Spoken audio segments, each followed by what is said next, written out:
અતિ વધે છે. તમને એવું હતું કે મને ખબર નહીં પડે? બધાને ખબર છે કાલના બ્લોગમાં શું થયું છે. આ લોકો ચાલુ બીચમાં ગયા હતા પાણી પીવા ને મને રમાડીને આ લોકો જતા રહ્યા પાણીપુરી ખાવા. એટલે પાણીપુરી ખાવા જાય એટલે હું નવું એવું ક્યારે બન્યું છે એટલે આ લોકોએ મને રમાડ્યો. એટલે તું અતિ વધ્યો છે. આજે ભયો આપણાને છે ને 100 રૂપિયાની પાણીપુરી ખવડાવશે. ખાલી 40ની જ ખાધી હતી. એ મારામાં ના આવ્યો. મને 100 ની ખવડાવવાની છે.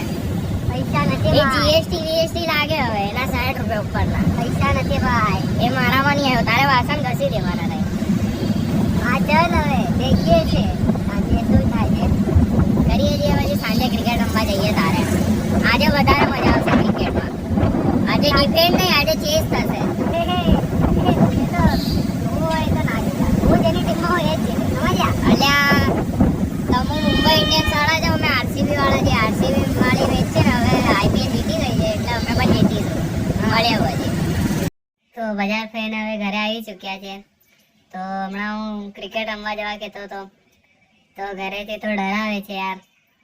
તો એવું કહે છે કે વાંચ થોડી વાર, પછી વાંચ્યા બાદ જઈએ. તો આજે આપણે વાંચીને તન્મયને ફરી એકવાર હરાવી દઈએ એટલે એને પણ એવું થાય કે અસલી પ્લેયર તો ભવ્ય જ છે. બસ આ તો કોઈ દિવસ એને કીધું નહીં પણ આજે બતાડી જ દઈએ એને.